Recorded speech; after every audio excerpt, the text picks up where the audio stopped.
Bon, j'espère que vous allez bien. Je reviens un petit peu en story parce que ce week-end, on avait les filles, on était de mariage. D'ailleurs, pour vous faire un petit update, ça s'est trop bien passé. Franchement, on y allait, on était, quand je vous dis, on avait une pression de fou d'aller au mariage avec les deux filles entre les problèmes que j'ai avec Adriana parce que les nutritions d'Adriana, c'est tellement compliqué avec le dalle et tout que je me suis dit comment je vais faire. Avec Georgia, c'est une pile électrique qui tient plus en place. Du coup, on s'est dit mais qu'est-ce qu'on va faire au mariage? On va se retrouver comment en fait? Et au final, franchement, Georgia, elle a été super cool. Bah, il y avait assez d'espace. En fait, c'était super bien agencé pour les enfants. Il n'y avait pas de danger. Il y avait vraiment des grands espaces d'herbe. Il y avait même un parc. Du coup, c'était top. On nous a prêté, enfin les mariés nous ont prêté, très gentils d'ailleurs, leur chambre pour que je puisse aller.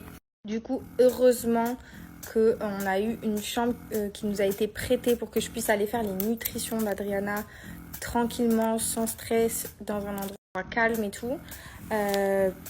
Et franchement, Adriana, elle a été top. Elle a été en phase d'éveil calme.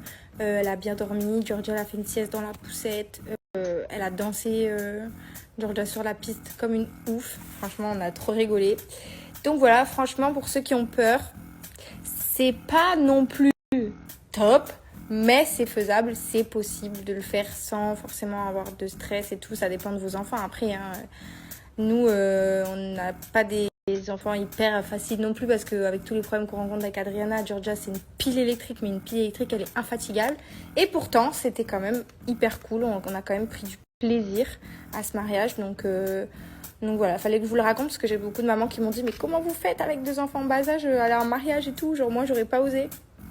Sinon, les questions qui sont beaucoup revenues ce matin, c'est pourquoi j'ai fait de l'orthophoniste à Adriana. Alors, en fait, j'ai eu un rendez-vous orthophoniste parce que l'orthophoniste que je suis allée voir, elle est formée dans les freins de langue.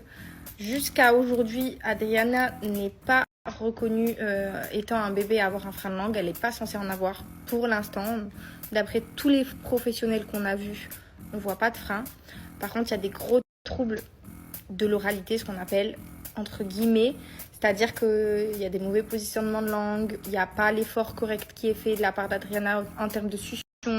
En fait, la succion, à partir d'un certain âge, chez les bébés, elle est plus vraiment automatique.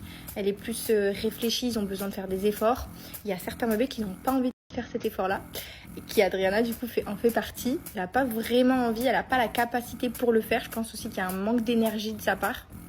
Du coup, l'orthophoniste nous a donné encore des exercices à lui faire faire.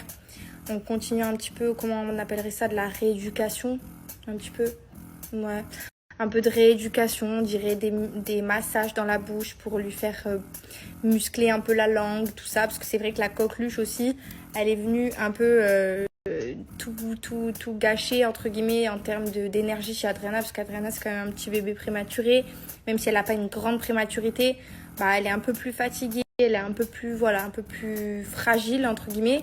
Donc, je pense que la coqueluche, elle est vraiment venue nous mettre un coup de massue. Et donc, là, on a des gros troubles de succion, ce qui fait qu'Adriana ne sait ni prendre de biberon. Elle ne sait pas téter efficacement le sein, donc elle ne sait pas faire sortir le lait. Du coup, elle perd pas vraiment de poids, mais en tout cas, elle ne prend pas de poids du tout. Donc, voilà. Pour vous refaire un petit update, on espère que ça va aller mieux. Demain, on a une prise de poids. Enfin, on a une pesée chez le pédiatre, donc je vous tiendrai au courant. Ah, coucou.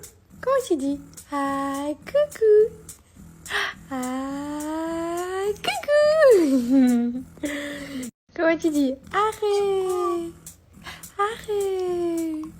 Ah oui, tu veux rigoler? Arrête. Arrête. Arrête. Bravo. T'es trop forte. T'es trop forte.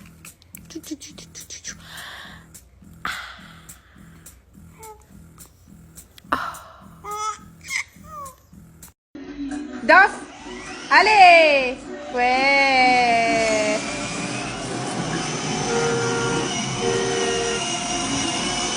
Évidemment, derrière une bêtise, il se cache un papa.